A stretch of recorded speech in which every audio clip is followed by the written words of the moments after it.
I went to school for 5 years with Don Teachman in my class, from 6th grade at Edison Grade School through sophomore year at Burlington Edison High School. Don's chiseled facial features and unibrow made him look mean, and he wasn't very popular. My dad was the pastor of the Allen Methodist Church at the time, and Don's mother was active in the church and sang in the choir. His father, though, tall and strict, didn't go to church. I wasn't popular either. Usually I had only 2 friends at a time, and these were chosen because they weren't popular. Don tended to bully me, and I was generally afraid of him, but Mike Cliff, a fellow who lived on Samish Island and could have made a living modeling coats, was a common friend of the 2 of us, and so we were often in each other's company. Yet Don kept picking on me. One day in 7th grade our class went to the film room to watch a film on drunk and careless driving. It was full of blood and gore and guts, enough to scare you into never driving at all. I could relate to the film because just before it began, Don beat me to the floor.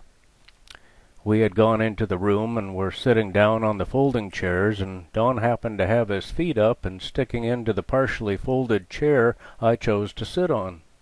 As I plopped down on it, the chair unfolded and badly pinched Don's feet. He lost it. As soon as he could get loose, he was up and I was down, and his fists were all over me. Mr. Breckenridge, our teacher, was on Don almost as fast as Don was on me, and he rushed both of us out of the room and into some furnace room to yell at us and find out what happened. Don told him that I intentionally crushed his feet in the chair, and I explained that I didn't know they were there and that it was an accident.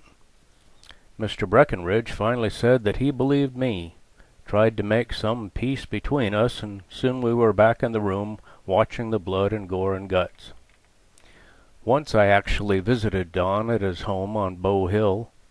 We watched TV for a while, and I remember his mother coming in and staring at the back of Don's head for a time.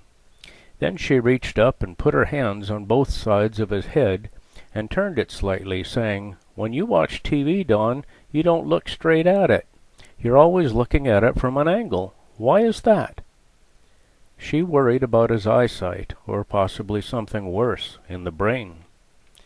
When we went outside, Don showed me their nutrias. The nutria, or coypu, is a giant South American rodent. It looks like a huge rat with orange buck teeth, and it can get as long as 2 feet and as heavy as 20 pounds. It's raised for its fur. The Teachmans had several nutrias and kept them in concrete dens. I was very impressed. I had never seen or even imagined a rodent that big. One of Don's chores was to clean the nutria's living quarters, which he did mostly with a hose. After the chores were done, Don and I went into the front yard to pick and eat some apples off their tree. Then Don had a great idea. We could throw apples from behind the bushes at passing cars. What fun! Nowadays such a thing would dent cars, but cars were tougher then, despite that gory film at school, and the main tragedy would be to get apple juice on the paint job. Cars didn't go by that often, but when they did, Don and I would enjoy ourselves immensely. But then a passing driver screeched to a stop, and while Don and I ran for our lives and hid, the driver pulled over, got out, and went to the Teachman's door. This is when I learned what a strict father was. When I was a little kid and put sand in a girl's hair, and when I pushed Danny into a sewer ditch, my dad would go so far as to spank me. In my whole life, Dad spanked me 3 times. But when Don's father came charging out of the house, he carried a big belt in his hand. Don knew better than to hide from his father, and when we stepped out into the open yard, I witnessed something in real life I hope never to see again. That big man whipped and beat Don with that belt to the point that I feared for Don's life. He left me alone, didn't even scold me, but showed no mercy to his son.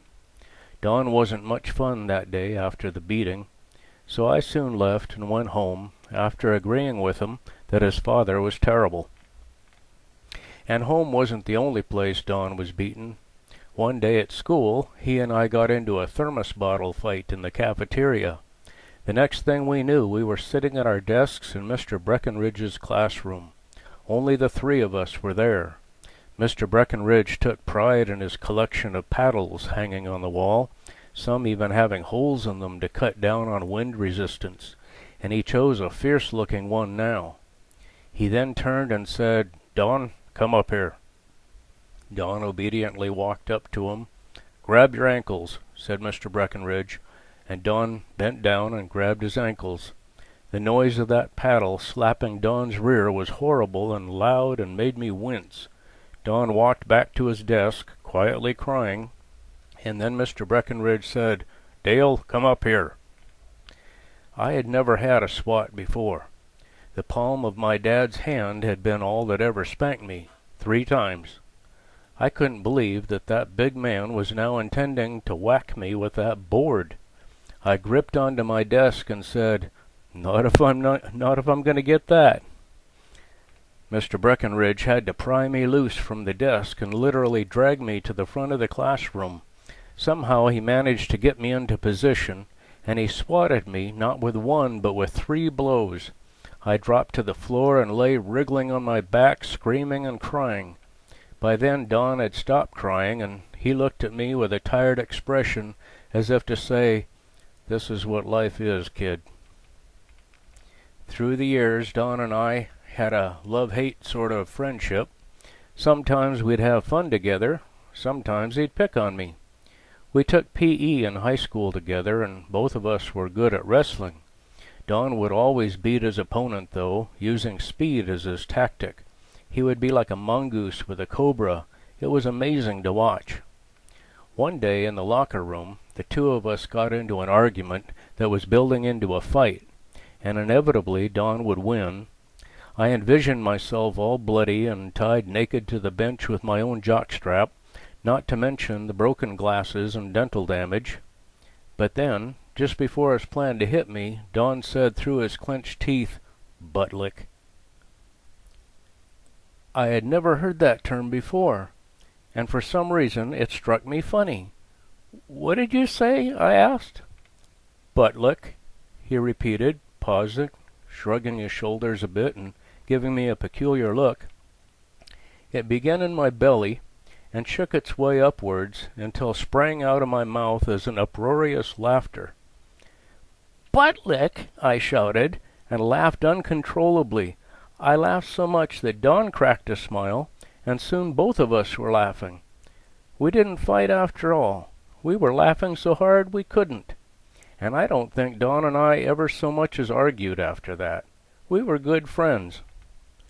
Recently, in this age of internet and Facebook, I've been trying to find Don Teachman. It's been almost 50 years, and maybe he's no longer findable. As far as I ever knew, his life was a hard one, and maybe his watching TV at an angle was a sign of something serious.